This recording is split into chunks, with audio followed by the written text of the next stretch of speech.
I believe, FBI SAC. He's out of Phoenix. Heath Yankee has a few words to say as well. When we're both done, we'll take questions as well. Okay. So are you guys ready? Good evening. My name is Chris Nanos. I'm the sheriff here in Pima County, and we're here to talk about an incident that happened earlier this morning in a community that's just south of Tucson, about 35 miles south of here, in the town of Arivaca, actually just south of Arivaca. Arivaca is 35 miles from Tucson. It's about 10 miles north of the border. The incident was pretty clear cut, but I'd like to give you, I think you have a media release with some of this details, but I'll share it with you anyway again. It involves an individual who early this morning was involved in human trafficking from an earlier incident. They recognized his vehicle, made a traffic stop. When they made that traffic stop, the lone occupant, the driver, fled on foot. The agent, the Border Patrol agent, chased after him on foot. Shortly thereafter, shots were fired from the suspect, and the agent returned fire. The suspect was hit and is currently in one of our local hospitals here being treated for his injuries. His condition, I believe, is listed as serious but stable. The agent was not injured in any way to our knowledge. This is a really ongoing investigation. There's a lot more work to do here, particularly in terms of gathering information from any witnesses and collecting and gathering physical evidence that may be out there in the field, as well as any type of video evidence that we might be able to obtain as well. So with that, I'm going to introduce a couple of people here. First of all, John Edwards is with the FBI office. He's here in Tucson, the ASAC. And then his boss is Heath Yankee. He is the SAC out of Phoenix. He's the FBI head of the Phoenix or the state office here in Arizona. I can't stress this enough. This is something we do all the time. You know, Pima County, we take great pride in the fact that we were the first agency in the state to coordinate with all of its law enforcement agencies. There's 11 of those agencies in this valley of Tucson to coordinate our efforts when it comes to critical incidents such as this. We created what is known as PCRIT. It's our Pima County Regional Officer Incident Team, and it combines effort from all regional partners in the valley. Whenever an incident like this occurs, the agency involved in that incident, particularly say today's incident, where there's a shooting, that agency steps aside and allows all the other agencies to come in and investigate for the obvious reason, right? It's transparency, we know that, but it also gives that agency some relief in deconflicting any kind of concerns that may come up from that. It's all about public trust. We get that here in Pima County, and this is something we've been doing for a number of years. Assisting our federal partners is no different than any other law enforcement agency. We've been tied to our federal partners in similar incidents like this going back for decades. I've been around for almost 50 years here, and I remember my time in homicide, and this was just routine for us.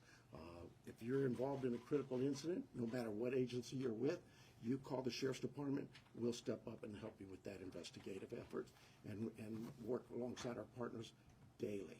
That's the benefit of working and living here in Pima County is every law enforcement agency head gets along in a great way. We help each other out. I think if you talk to some of your local media here with you, they'll tell you the same. This is rather unique for us in terms of being the first critical incident team that uses all agencies in the valley to work together. So with that, I'm going to let Mr. Yankee come up, give a few remarks, and then from there we'll take your questions. Thank you, Sheriff. Good afternoon. I'm Heath Yankee, the Special Agent in charge of the FBI's Phoenix Division. The FBI, through our Tucson office, is leading the federal investigation on the assault of a federal officer, which occurred at approximately 7:30 this morning. We are working this jointly with the Pima County Sheriff's Department and the Custom and Border Protection's Office of Professional Responsibility. Our FBI Violent Crime and Gang Task Force, which includes both the Sheriff's Department and CBP OPR, have been out processing the scene and continuing the investigation. We have and will continue to conduct witness, victim, and subject interviews, review and analyze surveillance footage, and recover and analyze evidence. In order to be transparent with the community, preliminary information as we know it at this time is: while reacting to an active alien smuggling matter, CBP agents came into contact with the subject. During the attempt to apprehend him, the subject used a firearm to shoot at a manned CBP helicopter. The subject continued to flee on foot while being pursued by CBP agents who returned fire. The subject was shot. Aid was rendered by the CBP agents. The subject was transported to the hospital, underwent surgery, and is currently in recovery at this time. The subject, Patrick Gary Schlegel, age 34, and a resident of Arizona, is currently in federal custody. Schlegel has a significant criminal history to include an active federal arrest warrant issued in 2025 by the U.S. Marshals Service for escape related to a previous federal alien smuggling conviction. Schlegel is expected to be charged via a criminal complaint in the District of Arizona with 3 charges: assault on a federal officer, alien smuggling, and felon in possession of a firearm. We would ask for the community's patience in allowing the investigative and prosecutive process to continue. Let me be clear. Any assault on law enforcement officers will not be tolerated. The FBI will continue to vigorously investigate those who harm or threaten to do harm to those who wear the badge. Thank you. So we'll take some questions. Can you Yes, speak ma'am. about the federal officer, the agents? Were they injured as well? They were not injured, to my knowledge. No injuries to the federal agents, okay. You mentioned shots were fired. How many were fired, and was it a single agent that fired? I believe it was one agent, the agent who actually made the traffic stop, but we're still looking into all that. We don't have all of our witness interviews done, and I don't have the round counts or number of shots fired, just multiple shots. Can you all describe this previous escape you mentioned a minute ago, the circumstances of what he'd been arrested for and how he escaped at that time? All I can comment at this time, it was for a previous conviction in an alien smuggling case, and he escaped after that. The U.S. Marshals put out that arrest warrant in 2025. Can you talk a little bit about what the difference is between the investigation Pima County is doing versus the one that the FBI is doing? Are you separately pursuing evidence, or are you working together? So we're working together, that's first and foremost. But typically in these incidents where you have a critical incident, officer-involved shooting, our incident teams come out and we handle, if in this case, the Border Patrol agent is the shooter, we'll look at the shooting. Any criminal charges related or peripheral to that, that's where the FBI or Border Patrol or the federal government will look at those matters. If there's state charges to be had, we have charges here for, could be attempted murder or prohibited possession. Those things can also be presented to our county attorney's office as well in addition. So it's not just one or the other. We can take our charges, and we will, toward the county attorney's office and say, here's the case, and let them decide what they want to charge with and what level of prosecution is to handle there. So is it fair to say that both Pima County and FBI have equal sort of first grab at the evidence? Well, I'll say this right now. He is being held under a federal warrant by the United States Marshal's Office. He is in federal custody. We will take our case forward to the county attorney's office, and at that point in time, the county attorney's office will decide what criminal charges she wants to pursue. For the person being pursued or for the shooter? Both. It could be both. We don't know that. That's what our investigation will reveal. If there was something wrong that the shooter did, that would be there too. We're just gathering all the facts and evidence, present it to the county attorney's office, and answer any concerns they may have with that investigation. In this case, we believe our agent in USBP, that agent acted lawfully. That's our belief, based on what we know today, right at this moment. The investigation is still ongoing. There may be other things that show up. But right now, I'll support Mr. Yankee's statements. Nobody, Pima County, we're not tolerating any abuse of a law enforcement officer, any assaultive behavior, any type of abuse. But that goes to our citizens as well. The citizens of Pima County know very well where I stand when it comes to violence. We're not tolerating violence to anyone in Pima County. And so we'll look at it all. We'll gather all those facts, and we'll be back again in a few days with more information to you so you can assure our communities that the system works. It's worked before, and it continues to work. Can we clarify how the pursuit began? Were they after this particular person, or was it a vehicle behaving suspiciously and the pursuit began for that reason? And was there someone being smuggled in the vehicle? So what I understand, and again, the accuracy will be better explained as we get deeper into the investigation, but what I understand occurred is earlier in the morning, before 7 o'clock, this vehicle was seen by agents. They had found it with other occupants. When they went to stop the vehicle, everybody fled. The vehicle fled. It's not till later in the morning this agent sees the vehicle again in the area of Aravaca Road and makes a second traffic stop. When doing so, that vehicle pulls over. The driver flees on foot. Border Patrol agent also flees on foot, and the chase is on. Was this a specialized Border Patrol unit or just regular? I have no knowledge of that. Is there body camera footage available from the Border Patrol? We're looking at all of that right now. I don't know that. I know there's video. Where it came from, I don't know. I believe they had air assets, but again, that investigation will look at it. On the scene, I know obviously everyone was on the scene investigating.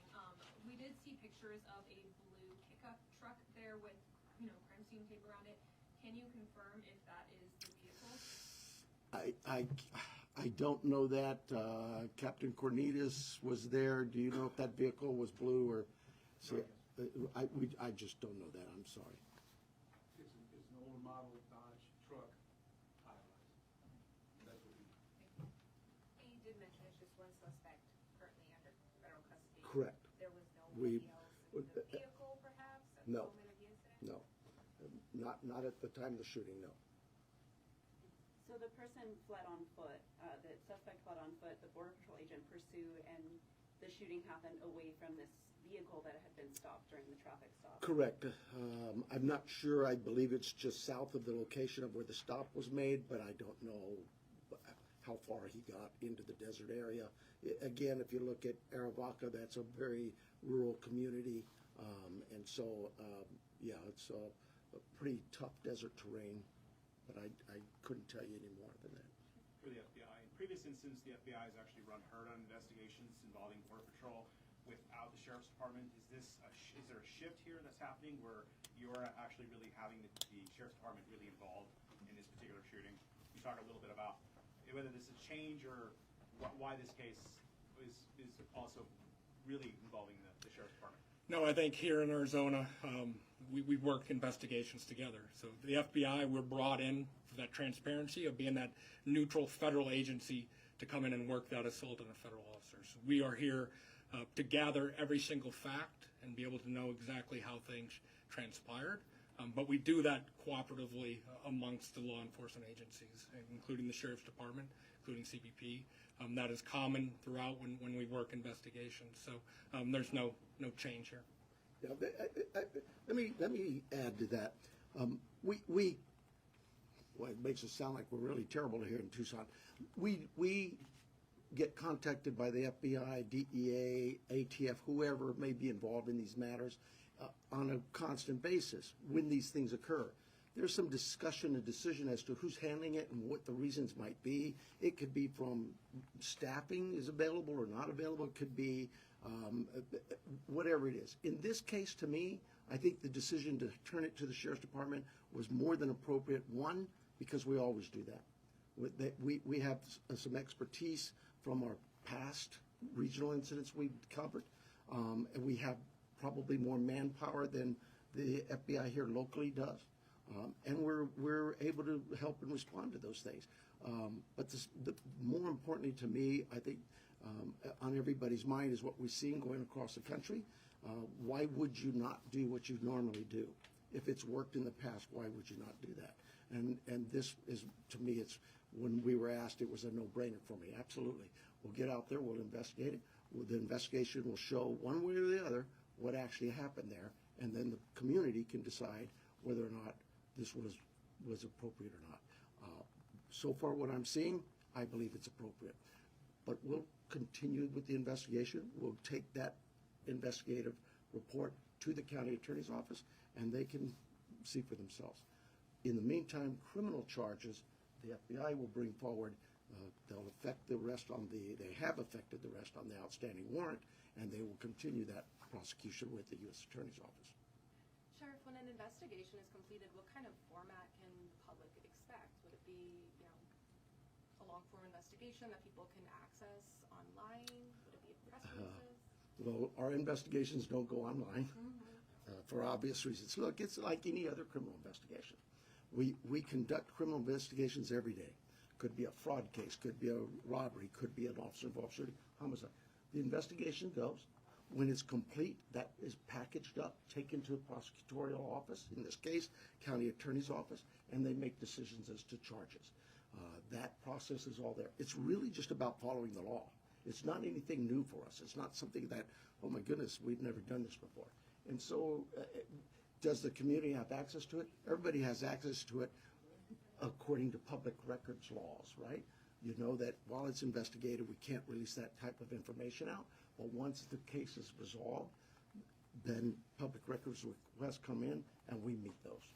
Critical incident investigations in the past, though, that have involved law enforcement local to, within the critical incident team here, have included at the end a sort of video breakdown, Right. whether body camera footage and a sort of written breakdown of what happened. Those Is that going to be happening in this case? Yes, the same process we do with all of our officer-involved shootings. We will put together the case. We will talk during the investigative process, not just to the end, but during it. We'll be talking with our partners from the FBI, letting them know what else we've learned, showing them things, get with them, debrief them, and we discuss what is or shouldn't be put out to the public media or whatever, because some things are sensitive and you have to understand that I'm not the prosecutor, but the prosecutor may have a reason, a prosecutorial reason to say, I want this evidence kept aside because it may help me in this strategy or with that strategy. Those are for the prosecutor to decide. We simply sit back and say, here's the shooting. We produce what we know of the shooting to the media, and then we hope you will present that to the community, what it is that we've seen, what the cases discovered. Can you say the subject is a U.S. citizen? He is. He lives in the town of Sarita. Okay. Sarita is I think it's in your, it's in outside the Green Valley area. It's a unincorporated area of Pima County, and it's, what is that? Maybe 20 miles south of where we're at here. Can you say how many times he was struck by? I cannot say that right now. Good afternoon, Sheriff. Ira Roscom with Telemundo. Today, members of the community are calling for an emergency protest because of this shooting, where they just hear like a border patrol agent is involved in another shooting.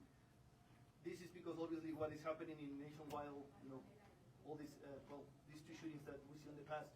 To this kind of ambient or this situation is becoming harder for as a law enforcement, either for the sheriff department, the FBI, knowing that the fact that the community just hear border patrol agent shooting, they immediately they think that you already do something wrong.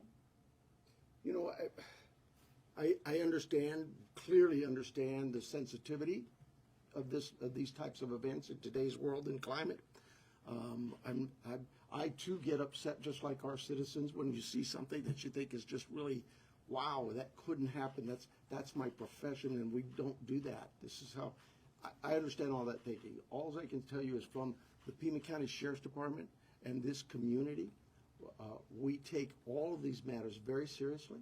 we've been, I think, long before I've been here, this county has always had, I believe, the best service available from its law enforcement partners. That continues today. I am very blessed to have the team I have work for me. They make me look like a hero every single day, and I do so little. But I will tell you, this case, like any case we deal with, will be done by what we call the rule of law. We have processes, we have procedures, we follow those processes, and we take all the information and move it forward for somebody to make a decision as to what happened here and what should happen further. Sorry, follow-up, what will be the message for the community? The message for the community is we think we built a great relationship with our community here in Pima County.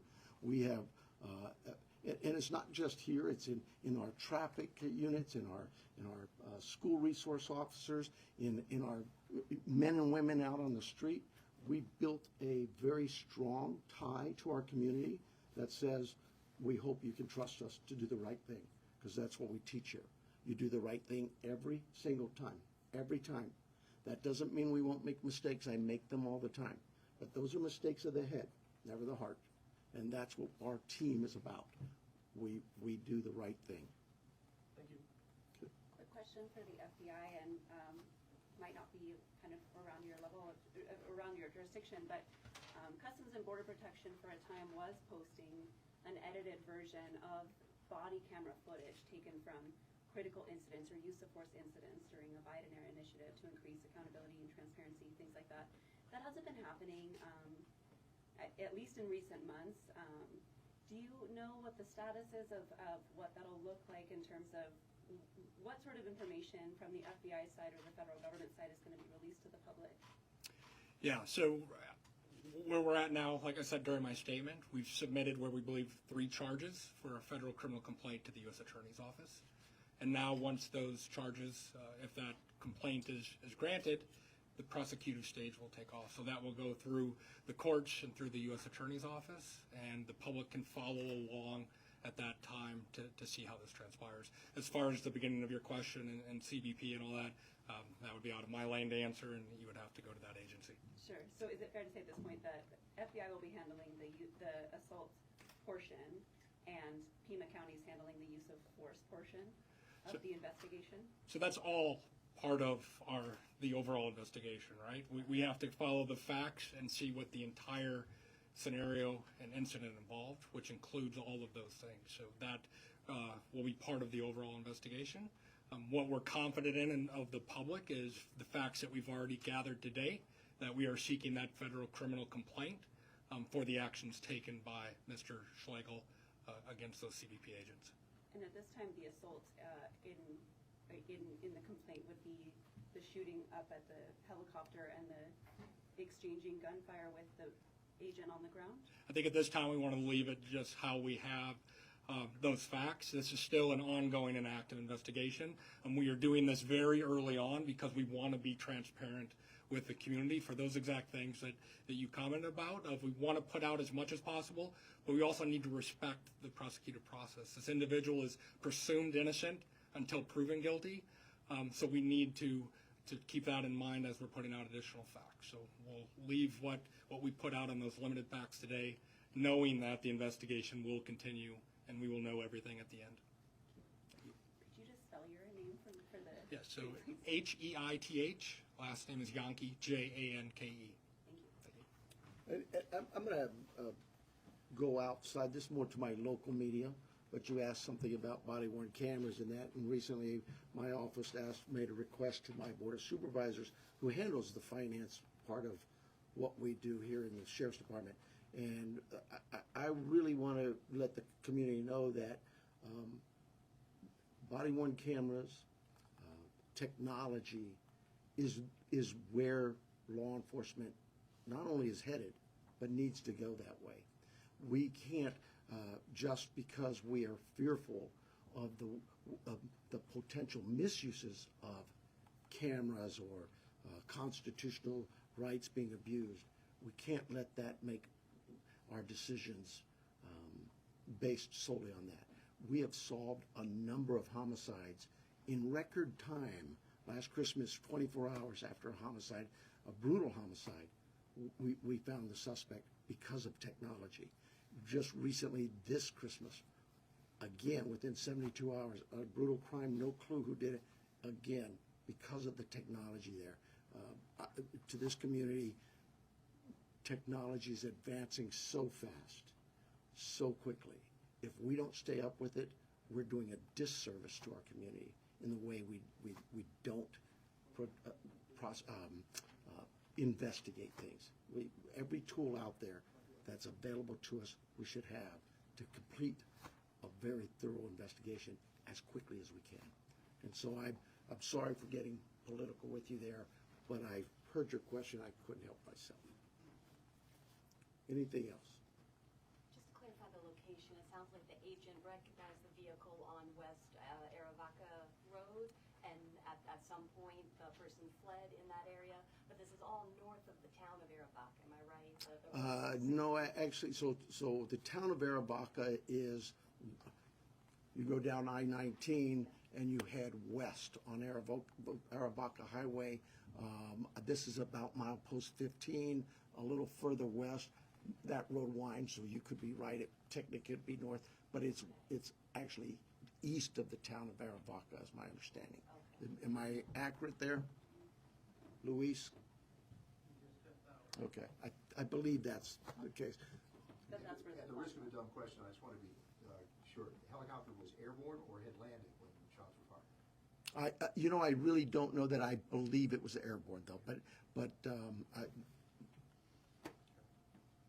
Yes, from airborne.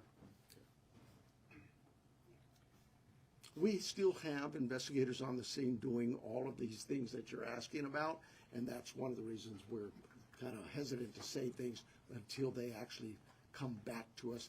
I'm hoping later this evening, maybe tomorrow morning, we'll get more briefing from the actual scene investigators. Are you able to say like the miles in between that initial traffic stop, the fleeing, and then the gunfire that?